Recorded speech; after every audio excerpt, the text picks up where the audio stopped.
Boa noite, igreja, graças e paz a todos. Amém. Tudo bem com vocês? Estou feliz, hein, Orlando? Feliz demais com todos vocês. Que testemunho, hein? Que palavra. Deus é bom o tempo todo. Irmãos, hoje nós vamos falar da ressurreição de Cristo. O tema é justamente esse, né? A ressurreição de Cristo. E porque Ele vive, assim como disse o louvor, temor não há. Mas o que significa isso, né? Cristo ter ressuscitado e Cristo estar vivo. É isso que nós vamos descobrir hoje, tá? Desde a minha última pregação aqui,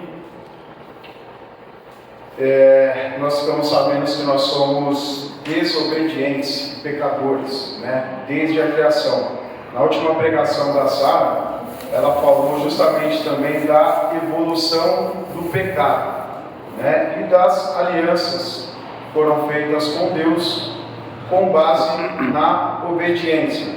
Alianças essas que foram falhas, né?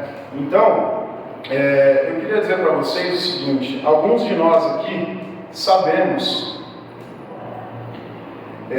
que estávamos condenados à morte por conta disso, sabemos da nossa natureza pecadora. Outros não sabem, né? Mas estão sabendo agora. Por quê? Porque está escrito, está na Bíblia, nós temos essa informação. Então, nós temos essa informação que é o Evangelho, que é o poder de Deus, tá? Então, eu queria fazer uma pergunta para vocês. Ter essa informação, saber disso, porque está escrito, porque é o Evangelho, é a mesma coisa que crer em Cristo? Não, obviamente que não, né? Eu queria fazer uma outra pergunta, mas responda para você, tá? Você crê na libertação do pecado? Você crê na libertação do corpo do pecado, que vai nos livrar da morte? Você crê em Cristo de fato? Será que nós podemos provar que Cristo realmente está vivo, assim como diz o louvor, e por Ele estar vivo não devemos temer? Será que a gente realmente acredita nisso? E podemos provar? Eu vou dizer a vocês que sim. É o que nós vamos tratar aqui hoje, amém? Peço que todos abram a sua Bíblia no livro de 1 Coríntios 15, versículo 1 ao 8.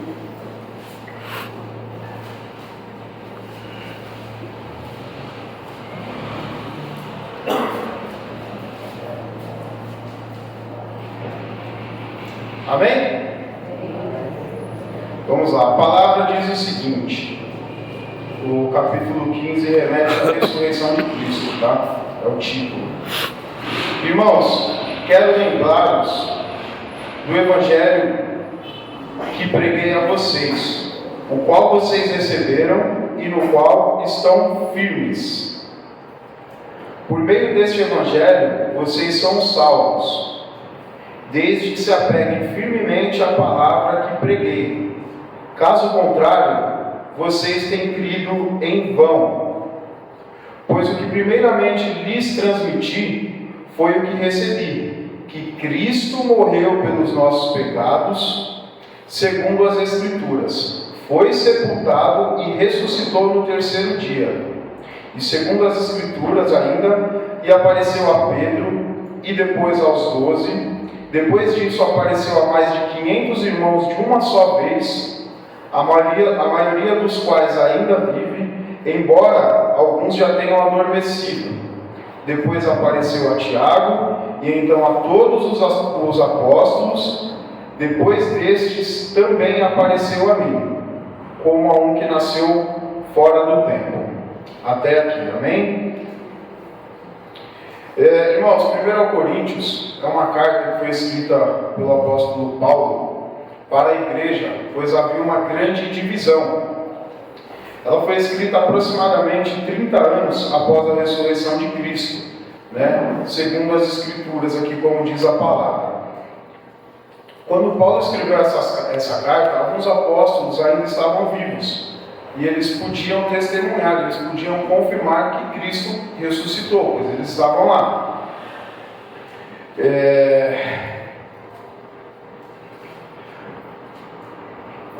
Ainda eu fiz uma citação aqui, que está fora de ordem aqui.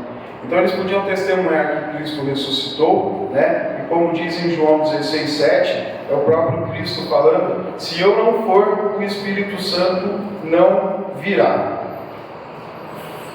Irmãos, hoje, como nós podemos provar que Cristo vive, que Ele ressuscitou? A prova é justamente a libertação do pecado e ter o Espírito Santo que habita em nós. Amém?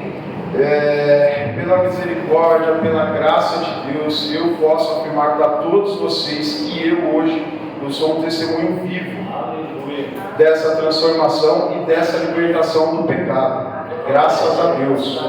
Amém?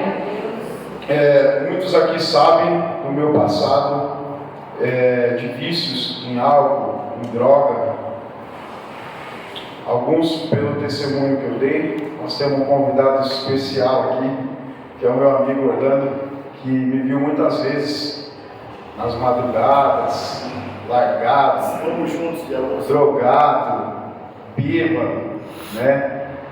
Então, assim, Senhor, graças a Deus. Como é bom poder estar falando isso aqui hoje para vocês. Senhor, Tu és o Cordeiro, Pai. Cristo me libertou do pecado. Assim como Ele libertou a nossa irmã Cris. Nós já ouvimos o testemunho dela, né? De quando ela já era temente a Deus e estava sem esperança, desgostosa da vida, né, Cris? Só que ela já conhecia a palavra. E aí ela quis enganar Cristo, né? Ela falou: vou atravessar a rua sem olhar, vai vir um carro, me atropela e acabou, né? Só que o Espírito Santo já habitava dentro dela. Quando Cristo morreu, ressuscitou e chegou aos céus, assim como eu citei agora em João, Ele nos enviou o Espírito Santo para nos transformar, para nos libertar, para nos guiar, assim como Ele guiou a todos aqui essa noite para ouvir a palavra dele. Então, quando a Cristo tentou executar esse plano, né, o Espírito Santo guiou ela e ela nem viu. Quando ela se deu por conta, ela estava dentro da igreja, ouvindo a palavra. O Evangelho, que é o poder de Deus, não precisa nem falar, mas outra prova dessa transformação, através de Cristo, né, através do Espírito Santo, é o nosso professor aqui, Augusto Boss, que acabou de testemunhar aí essa jornada e o poder de transformação de Cristo em nossas vidas. Amém?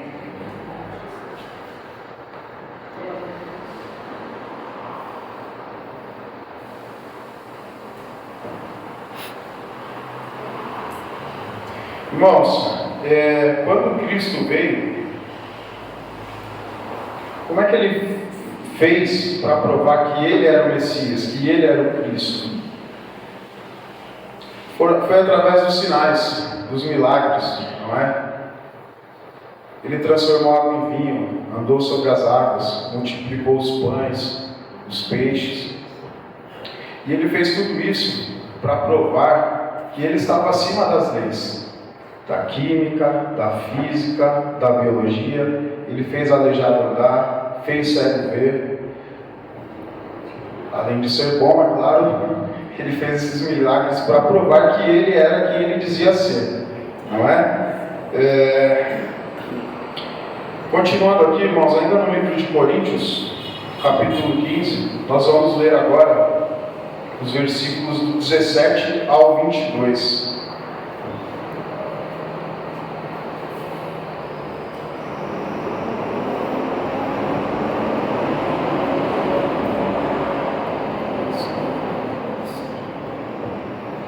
A palavra diz o seguinte, irmãos: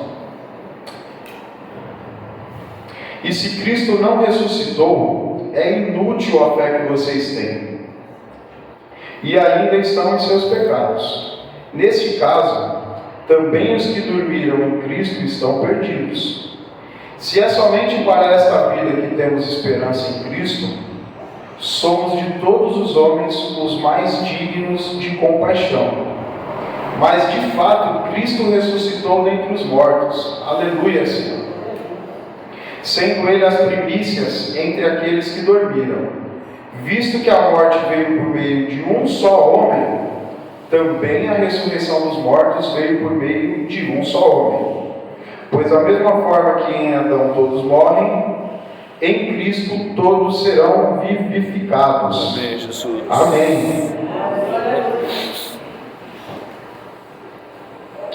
Irmãos, se a gente voltar aqui no início da pregação, nós dissemos que saber, ter a informação de que Cristo vive, que Ele ressuscitou, é diferente de crer que Ele vive. E eu quero perguntar mais uma vez, porque a gente vai falar muito disso ainda aqui.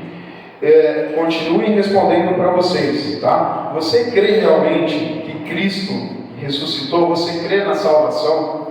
Você vive Cristo hoje? Eu digo isso pelo seguinte: eu mesmo, a gente estava conversando ali agora, antes de começar o culto, né? Eu estava ali falando com a Sara, com a Bê, e assim, eu mesmo, às vezes, eu me pergunto, eu sou o mais novo aqui, né? Na igreja, a gente estava falando de tempo de casa, eu falei, eu sou um bebê aqui, eu estou uns 6, 7 meses, graças a Deus, né? Então, mas mesmo assim, às vezes eu me pergunto, né? E se eu pecar? Eu sou batizado, graças a Deus, nas águas e agora pelo Espírito Santo. A graça de Cristo me alcançou. Eu sei disso, eu creio nisso. Mas eu mesmo às vezes me pergunto, cara, e se eu pecar? E se eu errar? Será que Deus vai me castigar? Esquece. É aquela pergunta que vem e você fala, arreda, sai daqui.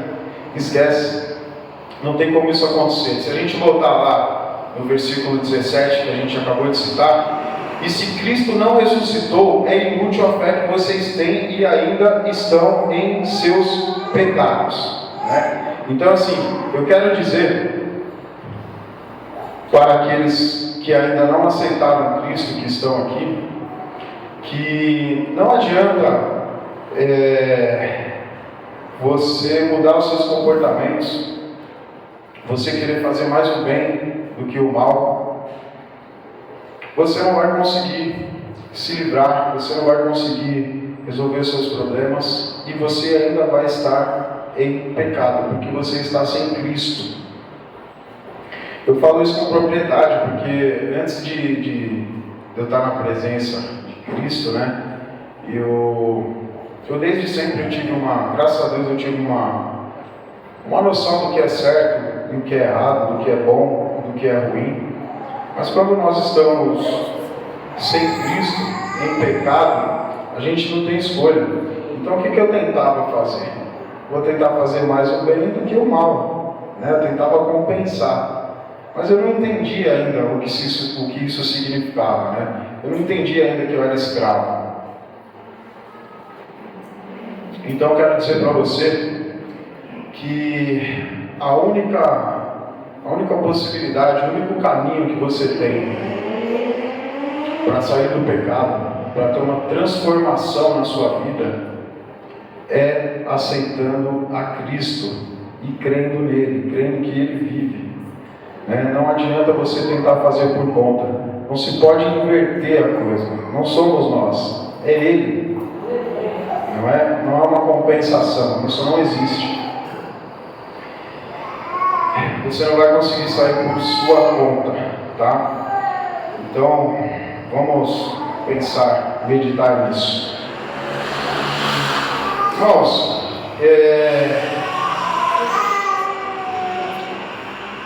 existia um jovem um jovem, um ginasta promissor, que era muito bom no que fazia. E esse jovem acabou sofrendo um acidente de moto. Foi um acidente muito grave e ele não pôde mais treinar, não pôde mais competir.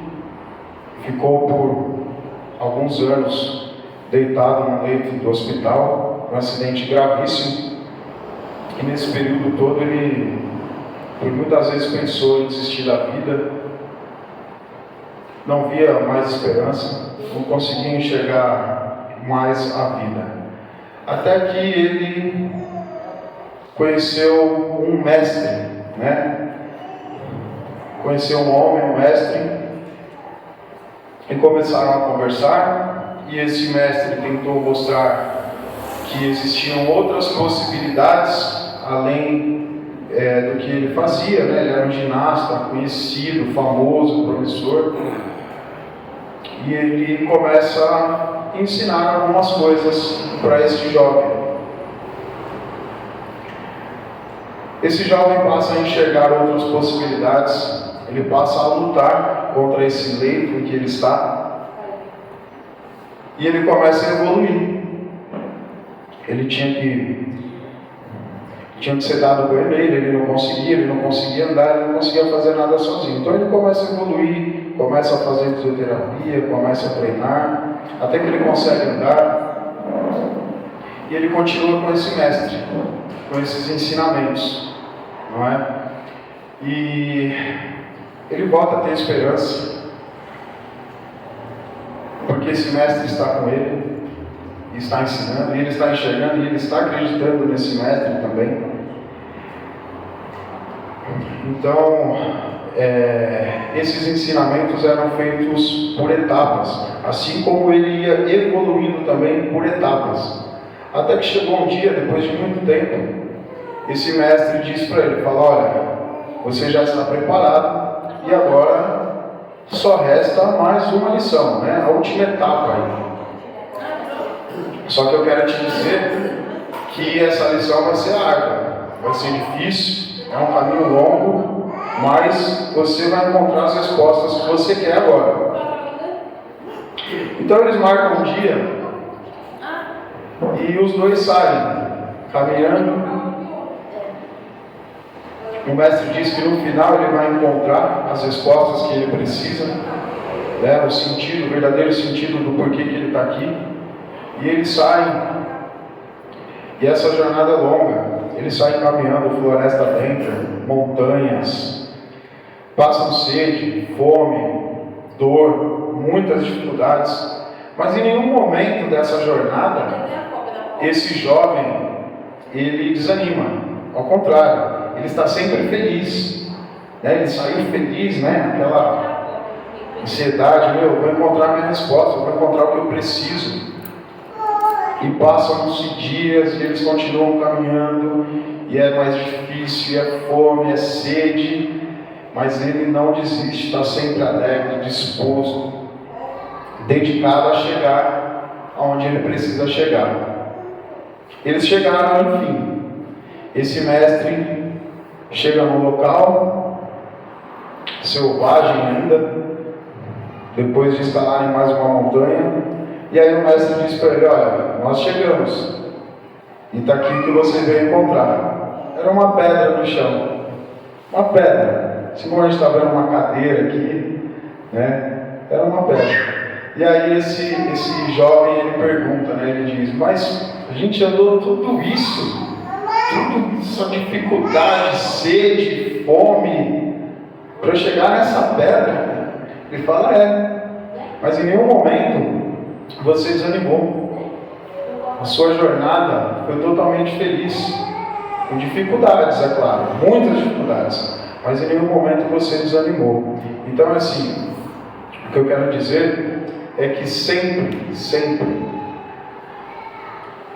a melhor parte é o trajeto, é o caminho. A melhor parte de nós buscarmos a salvação é estar vivos em Cristo, é viver Cristo. Amém? Amém, Jesus. Eu queria falar mais uma coisa para aqueles que já aceitaram Cristo aqui, que já são batizados, inclusive pelo Espírito Santo.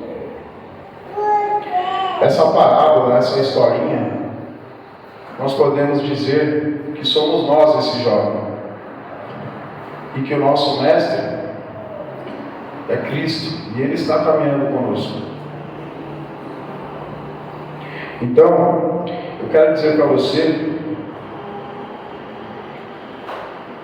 que você também não se preocupe, assim como eu acabei de falar, se você vai pecar ou não, se você vai errar ou não. Só se importe em caminhar com Cristo. Amém? Só se importe em caminhar com Cristo. Também viva Ele, porque é a melhor parte do trajeto, é estar com Ele. Nós não podemos desanimar. Eu tenho uma felicidade muito grande hoje, apesar de ser bebê aqui ainda, né? Estar 7 meses, mas estou na busca, estou estudando.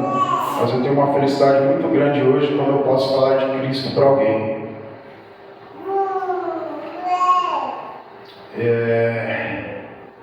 Um dos comentários que a gente teve no nosso grupo aqui da nossa família da MAD, foi uma vez que eu postei sobre a nossa célula que acontece lá de quinta-feira, e alguém comentou, falou que Deus abençoe o seu ministério. Eu não tinha me dado conta ainda de que esse encontro é uma parte aqui da família, né? Uma parte do ministério. E eu fico muito feliz de estar acontecendo hoje comigo, de estar acontecendo na minha casa. Nosso irmão aqui, que frequenta lá o Orlando, veio hoje aqui. Então, assim, para nós que já somos batizados, que já cremos, a gente não precisa se importar se nós vamos pecar ou não. A única coisa que a gente precisa se importar é em ter a certeza da salvação, para que nós possamos mostrar como nós enxergamos a Cristo. O que significa Cristo para nós?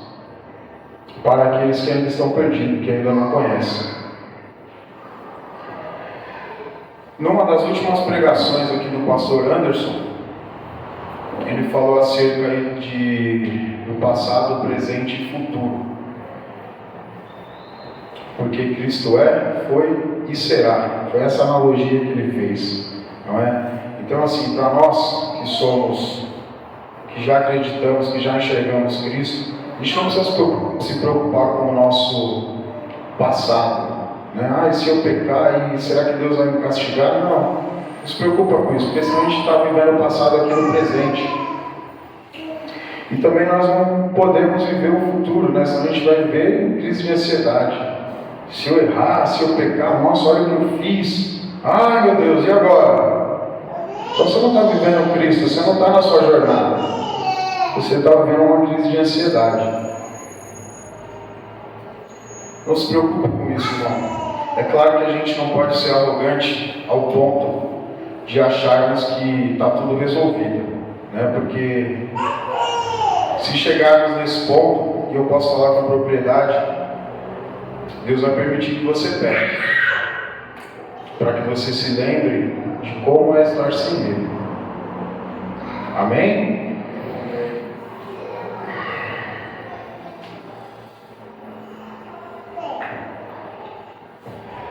Bom, antes de eu finalizar aqui, eu já falei isso aqui da outra vez, mas eu queria falar de novo.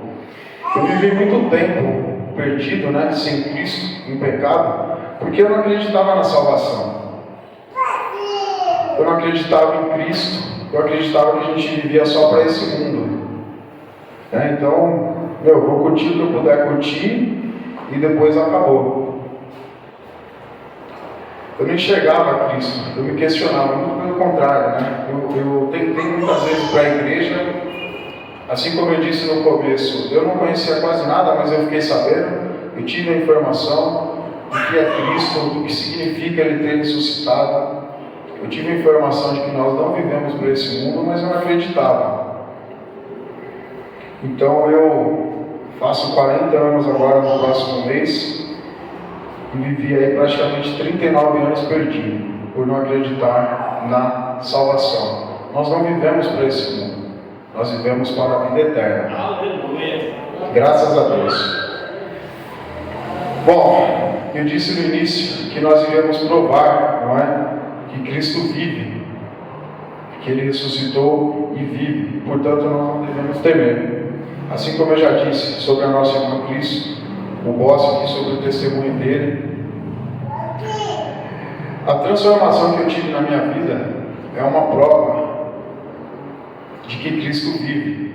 Eu tentei por conta própria, tentei como psicólogo, a minha família tentou por mim, mas não teve jeito. A partir do momento que eu consegui enxergar que a graça de Cristo me alcançou, a partir desse momento, a minha vida foi transformada.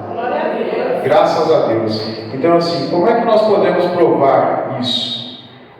Eu posso dizer para vocês que é o seguinte: esse cara aqui que eu vos falo, que questionava Cristo, eu achava que tudo era interesse, era tudo para dinheiro, né? Então esse cara aqui está falando de Cristo hoje sem interesse nenhum. Todos me conhecem aqui. Também conheço a todos os líderes, todos os pastores. Isso não existe. Isso era uma armadilha do inimigo, né? Em que eu acreditava, eu estava cego, eu não enxergava, né? Esse cara aqui que largou as drogas do dia para a noite, eu não sinto nem vontade, mas graças a Deus, o álcool, hoje eu vivo Cristo, não é? Esse cara aqui que era um grande mentiroso por conta das drogas, a gente manipulava todo mundo. Esse cara aqui é uma prova de que Cristo vive, porque hoje eu estou pregando a verdade, que é Cristo, não é? Ô Senhor, seja louvado, graças a Deus. Irmãos, era isso. Espero que vocês tenham entendido a mensagem. Eu agradeço a Deus, agradeço ao nosso professor, aos pastores, e quero que Deus abençoe a todos nessa noite. Amém? Palmas para o Senhor.